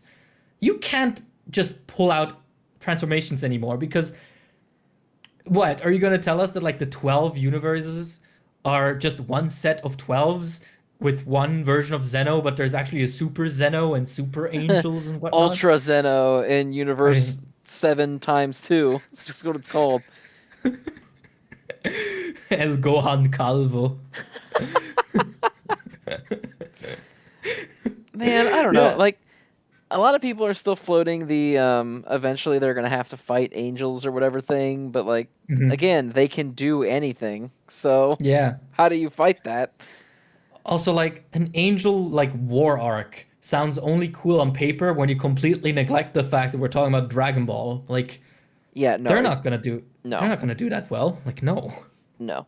The only thing that I can think of that you can make a villain still matter as a villain is if either they have Ultra Instincts, also, or you go back to making it that Goku can't do it whenever he wants. Yeah, but I mean that's also just regressing again, which I suppose is not unheard of in Dragon Ball, but No, but like Ultra Instinct is like the super ultra greatest thing ever. So you can't Mhm. like no I don't even understand how like Moro had it for a little bit and they were fighting each other. Like if two people have Ultra Instinct and they're fighting each other, isn't it just a regular fight at that point? Yeah, Because it's yeah, no longer a power if you both have it. yeah. No, you see, Ultra Instinct stopped being interesting and cool a couple of chapters ago, and now it's just a power up. You know, you just punch harder and your abs are really hard. Ultra Instinct stopped being cool as soon as Goku got white hair in the anime. It, Okay. Oh, wait, no, you explain. You explain before well, I. okay. So when Omen first showed up, it was an anime thing first. Uh-huh. I think the anime finished before we ever saw it in the manga. I'm not 100% sure on Yes. that. No, I remember that. I Yeah. remember that. I was keeping So up with when it back Omen then. first showed up and Goku had like the crazy voice and he was like in a trance and he was flat faced the whole time and like sometimes he would strain if it was like hard, but it was pretty clear that he was actually just like moving. It wasn't a normal thing. And then when he would snap out of it, he was back to himself, and that was cool. And then it happens Hmm. again when he's fighting Kefla, and it's still kind of the same thing. And then it happens again when he's fighting Jiren, and it's kind of the same thing. And then he finally gets the transformation into the regular one, and then all of a sudden they're just like chatting and talking, and like he's just fighting like normal. He's getting hit. It just became Super Saiyan White. Okay. Yeah, no, that's fair. I still thought that okay, that's probably biased there as well because I thought the episodes in which he became white um were just so well Okay, produced no, the that I initial kind of ones were didn't care. cool. Like where Yeah. he turns white for the first time Hmm. and like he catches Jiren's blast and shit, and he like hits him. Yeah, those were cool. It was when you started going forward and you had like Jiren starts to have his breakdown, and Goku's like whatever, and then Jiren Hmm. gets super ripped and he starts like hitting him. That Hmm. implies that you could get strong enough to bypass the ability. And then Goku Hmm. gets like fucking pissed off and he gets really strong, but like if you get pissed off, how are you automatically how does your body react to like, oh, he's mad, let's automatically start punching this way? Like you're making the decision to do things if you're acting out of anger. It can't be Hmm. automatic anymore. That's fair. That's fair. Like I Okay. think it was cool probably up until Jiren like snaps and they start Hmm. fighting evenly again. Hmm. Like when Goku Okay. was just trouncing him with white hair, that was still cool to me. I was like, okay, this Hmm. is exactly what Ultra Instinct should be. Goku's just going in, just beating his ass, and that's it. But like as Hmm. soon as they turned it into an even fight again, it got to the point where I was like, I can't take this transformation as anything other than the next evolution of Super Saiyan. Yeah, that's fair. I also just think it's I just think a completed Ultra Instinct looks so lame. Like It does. white hair. The white hair looks Like awful. The silver hair looks awful. Omen looked cool because it looked like Goku, just like a little different. Like his hair's turned up a little bit at the ends because it mhm. wasn't like a full on transformation. He didn't like get a super giant aura. He had like the subdued little one that kind of like floated off of him. It looked Mhm. like Goku, but like with some godly design aspects to it. Now he's just Yeah. got a big white ass glowy aura with like shitty effects on it and stuff. I just can't Yeah, care. and it's every time Dragon Ball accidentally stumbles into being cool, it immediately makes a pirouette and goes back right back to being the same series it's been for 30 years.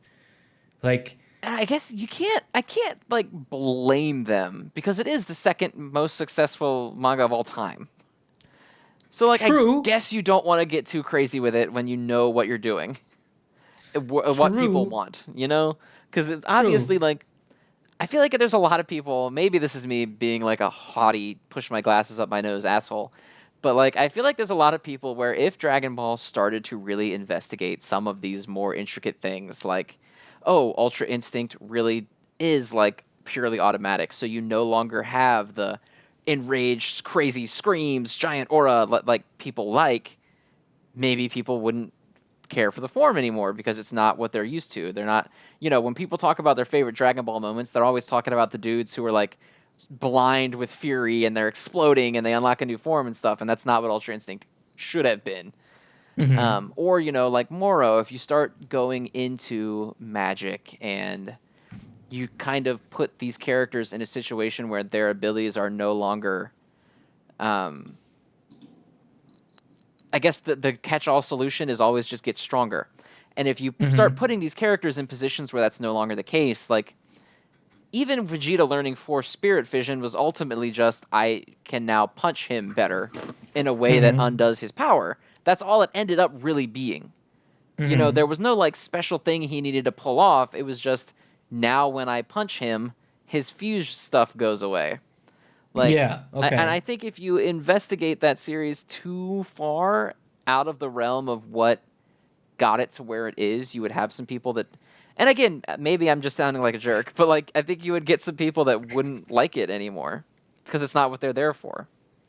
That's fair. Like, I mean, if you look at it from like a business perspective, recycling and rethreading the old stuff and remaining loyal to the original spirit sounds great because you're gonna get nostalgic people going in, you're gonna get people who've never seen the original series come in, and it just seems like a good business decision. But it's just one of those cases where like the business decision may sound great if you're a guy sitting at the table of executives, but is actually awful for anyone who, I don't know, just wants a good story, I guess. Like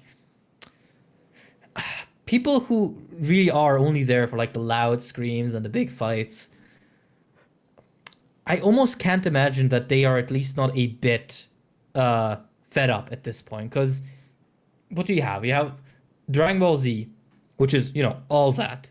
You have GT, which is more of that, a bit more experimental. And then you have Super, which is, again, just all that stuff. And I don't know. I mean, I guess I can see it, but it's still, it doesn't mean I like it, Yeah, basically. no, I am completely with you on that. It just feels like they have these cool ideas and like these awesome, almost kind of pseudo comic booky ways that they want to take it, but they always refuse to let it end any differently than what you'd expect. It can Yeah. never end without someone getting really mad and screaming really loud, and then they beat the other guy up in a fist fight. Like there's no other way they can end anything. Yeah, and I mean they can't really have any lasting consequences anyway because Super at least locked itself into, being before the end of Z. So, Right. So anything that's at the end of Z has to be there. And also, like, I think at this point with Dragon Ball, people just kind of aren't there for it anymore when it comes to hmm. consequences. Like, if you all of a sudden kill Krillin forever after Hmm. 30 years, people are just going to be like, what? They're not going to put Krillin in anymore? Like, what? Like You a mean draft Vegeta pick. can't fight anymore? Why? Hmm. What? Like, I Mm. don't know. I feel like Dragon Ball is just so old and maybe Yeah. needs to just be done. Yeah, but it never will because it will No, forever because keep making money. capitalism is a monster that eats good Yeah. ideas and shits out really bad copies of those good ideas. Yeah. I mean, hey, we have a second example of that running in Jump right alongside it with Oh, Boruto. Jesus. I Yeah. like Boruto even less than Super. I've I've said a lot of things on Boruto, but the gist of it is basically I don't even see it as a piece of writing. Like it's not a manga. Boruto is an advertisement. It's an executive decision to keep making money. There is nothing redeemable about it. It's a big fuck you to anyone who has in any way, shape, or form invested in the original series. And like this is like the most childish thing I do. I genuinely get upset seeing people enjoy it. Like it's so bad. It's Like I terrible, and like it's weird to me how many Naruto fans seem to really like it because it doesn't really expand on the Naruto universe any. Like, I guess oh it's talking a little bit more about the demon monsters from space that nobody liked from the original one anyway. Yeah. And it's just like, I don't really need to see bureaucrat, tired old man CEO Naruto who has no Yeah. time for his family, and so he's just like a shitty dad. Like, I don't need to see Yeah. that. I mean, Naruto is apparently probably dying in this like arc because they've got to that point in the story now. Oh yeah, he went into his final Getsuga Tensho form. Yeah, new one even. Yeah, his Um, his super final Kurama super yeah, mode. it's like no, like uh, I'm just bitter. I'm a bitter old 23-year-old um who grew up with Naruto and then the ending of Naruto basically showed me the finger and called me a loser for being invested. Like, man, no, like I will never forgive Kishimoto for that fucking joke Hokage chapter. That's that's just so bad. Like you skip you you skip the thing of your manga that it's been building up towards for 14 years and you're like, "All right, let's give it to them." In a gag chapter that makes fun of you for actually being invested in that. It's like, all right, like, I guess you just didn't want my money after all. Well, It's they fine, already got your Kishimoto. money. You're not getting it back. That's fair. They don't want any more. I mean, okay, local Swiss person does not give Kishimoto his No money. longer Will gives he survive? Kishimoto lunch Will money. he? Will he survive the month? But yeah, no, it's like, yeah, just, and it's like Boruto itself has some cool ideas. Like from what I've like peeked into the manga and the anime when I was researching it a bit for like the videos I made on it. Um, like they bring back the fucking Yashin clan, which is like that's kind of niche and cool. Like the religion that makes people immortal, the thing Hidan was. Hmm. Yeah, like that's a cool idea. I just wish you could have done it without like, 17 callbacks to cooler stuff. Because like it's Yeah, oh Super and Boruto both do this all the time, where it's like it exists purely to look like the old series that you liked, yeah, but still do enough different to justify selling itself to you as a product. yeah, yeah. I mean, I think Boruto is the worst example because Boruto genuinely tries to do new things and they're all just infinitely worse than the original story. Like the fucking Jiraiya clone, Oh God, like like that's insulting. Like that it's was so literally like stupid. it's like literally just like, oh yeah, we're not gonna just rethread old stuff in a really tedious and annoying manner. We're gonna also like bastardize everything good about the We old have series and literally make sh dragged the corpse of your favorite character from the original series back as a clone. yeah, like oh my God. No, I could rant about this all day, but I would keep saying the same shit. Like Boruto is about as artistic as a fucking business meeting graph.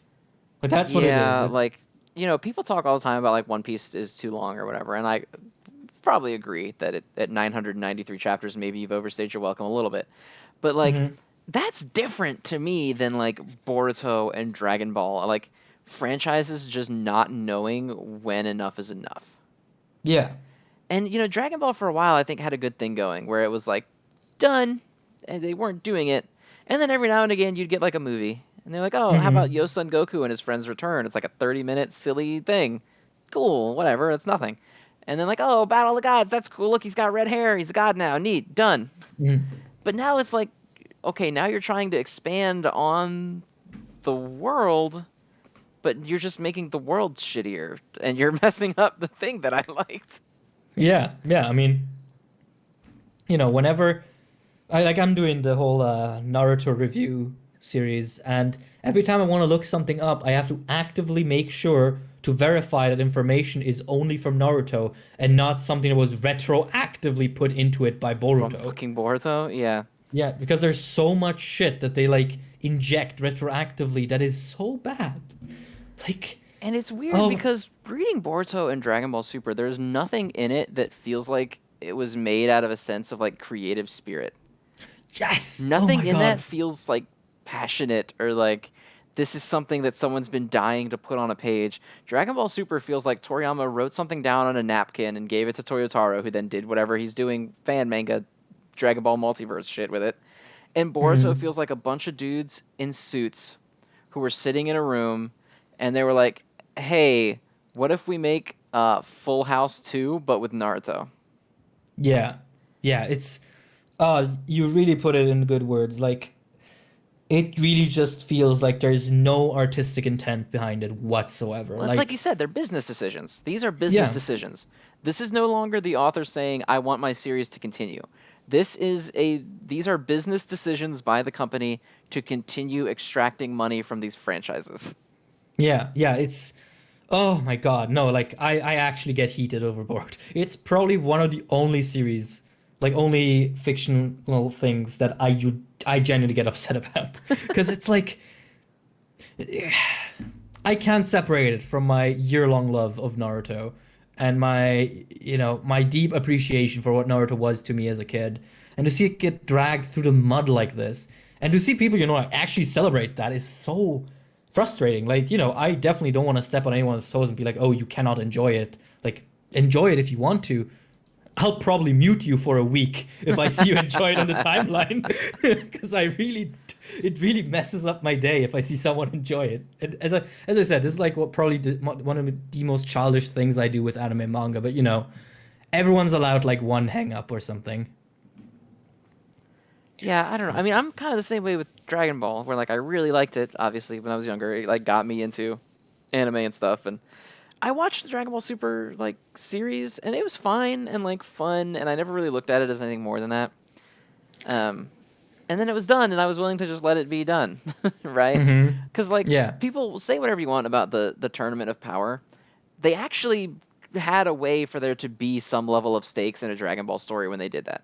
Because the only Mm-hmm. way they've ever been able to do that, ever since Namek, basically, was one, oh, you're in Future Trunks' world where there's no Dragon Balls, so if bad things happen to him, he can't do anything about it. Or two, what they did with the Tournament of Power, where it was like, what are you going to do when I blink everything that exists out of existence if you lose? Mm-hmm. Like, because Yeah. you can't get your whole universe blinked, and then but Goku's like, I'm gonna get the Dragon Balls and bring it back because he's gone too. Like, it's like I Mm-hmm. said before, where if every good guy dies, then there's lasting consequence. But like, Mm-hmm. you can't keep doing that. You can't go to the Zeno well every time you want to bring up a bad guy. And like, I don't know. Like, when Super Saiyan God first came out, I felt like it was a cool concept with like a neat way to get it because it was like a ritual. Like he didn't train for it. It was like a Mm-hmm. special thing they had to do that was like some sort of borderline magic ritual thing that made him into this god mode. And then Mm-hmm. it like went away and it was like a temporary thing and I thought things were just going to kind of go back to normal and then maybe he would get it back later, but no. He kept it forever and then Vegeta got it and now they're blue and then they got to fuse into Vegito again who Mm-hmm. really shouldn't still have the old outfit that he had before because they Mm-hmm. changed their outfits, but then they put them back in the old outfits, probably so they didn't have to redesign Vegito. I just, it just feels so much like they are taking a series that Toriyama wrote and was actually like enjoying himself and like making a series that he wanted to make and then be done with. Mm-hmm. And they're like, people like these things. Let's check the numbers on our marketing website to what Dragon Ball toy got bought the most from Toys R Us in the past 3 months. Oh, it was Mm-hmm. Vegito? Put him in. Yeah, Let's get no, him in and it's make him blue, and then let's make many of the monies. And I'm not yeah, saying Vegito blue and stuff like that isn't cool. And like you're wrong for liking it. Like I think he's cool. I think Ultra Instinct is cool. It's fine if you like it, but it just kind of sucks. Like, and plus we talk about cancellation a lot on this show. Like both of the last episodes we talked about it kind of heavily. Um, and I can't help but think of all these series that die immediately just so that Boruto and Dragon Ball Super can continue to be published. yeah. Yeah, we live in a world where fucking Time Paradox Ghost Rider um was killed after 14 series, 14 chapters, but Dragon Ball Super has 65 and Boruto has like 80. It's Yeah, like Boruto is at 51. 51 only. Well, Oh. the anime and the manga for Boruto are different, so there's a lot more Oh, anime I know, I content than there know. is for. I know. But the Boruto manga's been going on for a long time. It started when I was in high school. 51, that's kind of it's not. It must have taken a couple of breaks because I mean, if it's Well, it doesn't have the date on the chapter on here, which is strange because usually it does. yeah, because 50 chapters would be 50 months. What's that? What's 50 Uh, months? That's like 4 years. for slightly over 4 years. Okay, in that case, it must have released regularly though, because 4 years Yeah, that's ago right. I Release date of was. chapter one was May 6th of 2016. So it's about four, Yeah. and maybe they took a couple breaks because that doesn't quite add up to. Yeah, it's about 4 years. Okay. Yeah, yeah, no, I was in high school 4 years ago. As I told you, I think in the first episode, like my main memory is that one guy reading it in English class and just basically screaming out, "Why does Sasuke look like Professor Snape?" So yeah. But And yeah, like man. I think it's probably about time we should wrap because we're getting about an hour and a Yeah. half. But I wanted to talk about one more thing. In the process of this is you have Dragon Ball Super and you have you know Boruto that feel a whole lot like we're retreading the exact same ground with barely any differences just to keep making money. And then you have Kubo's Burn the Witch, which is technically a continuation of Bleach-ish, sort of. Mm-hmm. Uh, Completely original, all of it, everything. Mm-hmm. And like it's so different to me because like I like Bleach a lot. I think I like Bleach a decent amount more than Naruto. Um, Mm-hmm. but like having this continuation story, none of it feels superficial or feels Mm-hmm. like Kubo was like, "Hey, I can't get another Ferrari unless I start writing Soul Society again." Like it's mentioned offhand one time. There's a little sign that says Soul Society on it. That's it. Mm-hmm. Everything else is completely unique and original, and it feels like he wanted to write this and he wanted Mm-hmm. to make something. And for me, that's such a big like distinguishing factor for me. I think it's part of Mm-hmm. like one, it's part of why I love JoJo so much. Is like nothing about that series was made in a boardroom. Yeah, That dude's yeah, of going course off not. and doing his thing. And then I look at something like Black Clover and I'm like, wow, this series was made by a computer that Googled all the most prominent shonen from like 1995 to 2010. Mm-hmm. Yeah. And that's how we got Black Clover because it's every Mm, single famous trope stuck together.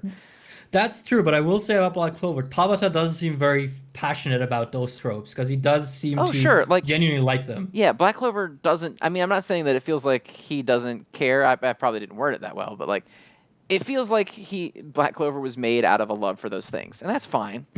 Yeah. But like at the same time, for me, it doesn't feel like it has any of like. I'm trying to think of a way that doesn't sound pretentious and snooty. When I read Black Clover, I don't necessarily feel anything special about Tabata that isn't like I read a lot of manga and I know what's cool in it and what I like about it, and now I'm putting it in this. Whereas Mm-hmm. like JoJo, like that's not a conventionally cool tropey series by like what a mangaka would want. you know, Mm-hmm.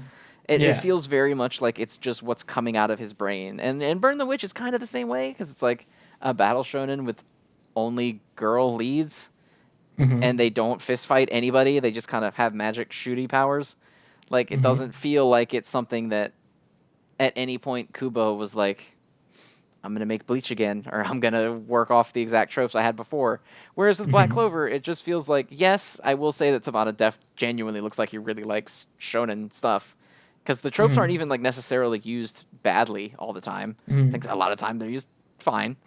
But Mm-hmm. I don't know, nothing about Black Clover strikes me as that like stylized special thing. Like I would almost say it comes off more like a celebration of shonen tropes instead of its own thing if Mm-hmm. I thought it was good enough to warrant that title. Well, of course, we have also kind of been avoiding to mentioning the elf arc because that is, of course, the peak of fiction and the greatest Yes, thing we ever just didn't written. understand it before. We Yeah. went back and we read it again, and now I agree. Peak fiction. Yeah, I mean, Hmm. all I'm saying is, Shakespeare and Goethe have been really quiet ever since Tabata dropped Hmm. the elf Hmm. arc. Like, Have not not seen a a peep. single thing out of Confucius since the Elf art came out. Yeah, Real like, sketch, if you're asking me. the street's been asking, but we The not streets getting have any been looking, answer. and no one has been answering except for Tabata. Yeah.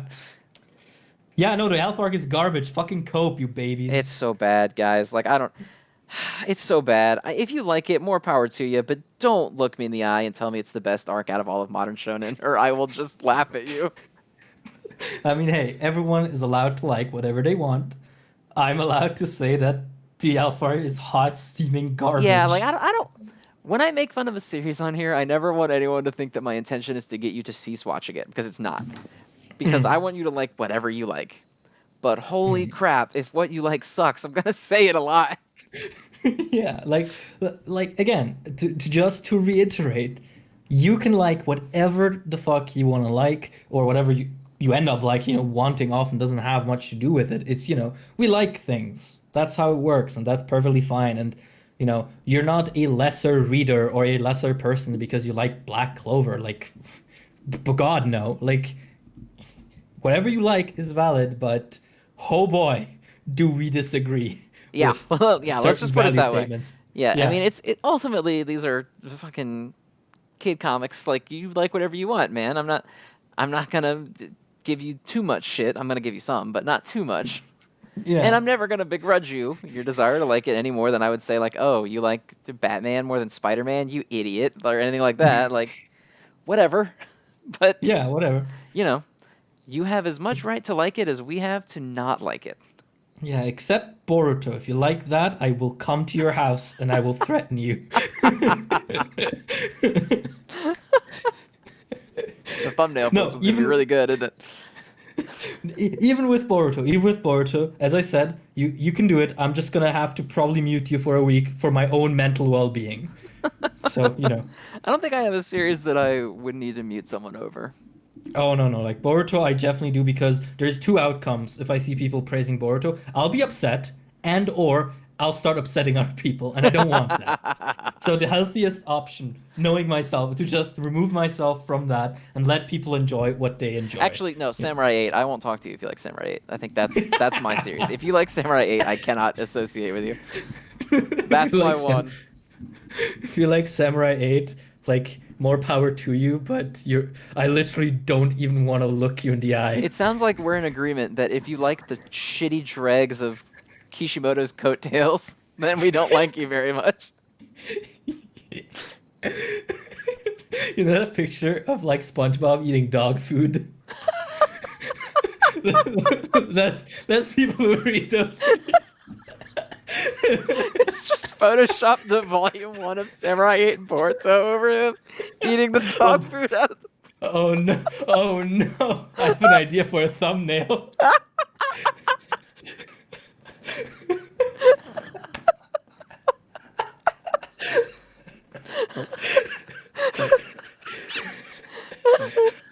the...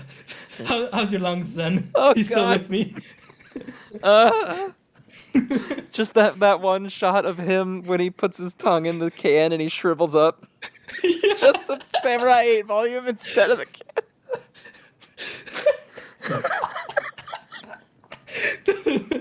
Uh, Oh, oh, oh. uh, Hmm. oh. Is it maybe time that we can it Yeah, then? I think it's time that we Uh, that all we right. give our goodbyes. All right. Well, um, oh, we didn't do your lightning round. Oh, Is there? okay. Really quick lightning round, less than a minute. Go. Mashal, Jujutsu Kaisen, Chainsaw Man, Doctor Stone, Undead, Unluck, Maguchan, Yozakura Family. Skip Phantom Seer this week. It was only so-so. Kaiju number 8 didn't do anything because they keep releasing these weird chapters that are like 2 pictures, and they're like, yay, thanks. Oh yeah, but that's And actually Spy Family. yeah. No, the thing about Kaiju Family though, and that I really appreciate that they announced that actually way back after like chapter 3 that they're gonna do 3 weeks of chapters and 1 week of like color pages, just so that the mangaka gets a bit of time to rest and the writer gets a bit of time of pre-writing the story. And I think that's sensible because I Yeah, mean, that's fine. I just, like, yeah. just don't release anything that week also. It would also be fine. I Yeah, but I forget the mean, schedule, the so I color open it up pages and I'm are like, oh, cool. Kaiju number 8 chapter. And then it's like just a picture of a monster. And I'm like, oh, fuck. Oh, yeah. But hey, they're cool color pages. They're like cool foam backgrounds, I guess. Like, no, if it's in their capacity to do that, that's fine. Yeah, Like, it doesn't hurt anyone. But anyway, there's the exactly. lightning round. We are at almost exactly 1 hour and 45 minutes. So, Oh man, yeah. these keep getting longer. Yeah, I've noticed that. The more we, the God, this was almost 2 hours, and My Hero Academia wasn't even in it this week. Jesus Christ. Oh, bro. The week the Dobby reveal drops, if we do one there. Oh my God, the week the 24 Dobby hours. reveal drops, I'm calling in sick. You call me like boss. I'm sorry. I have the cold. I'm like, I'm not your boss. Get your ass over here. Sorry, man, I can't. I gotta take some PTO this week. Can't do it. Okay. All right. I think with that, we can Yes, that's sign probably off. a good time. Thank you for watching, everybody. Again, as always, we appreciate you listening to us ramble. For those of you that entered the giveaway back in episode 2, I will pick the winner next week because I'm going to pick it for the final episode of October. And we will see you guys next time. Bye bye. Take care. Be safe.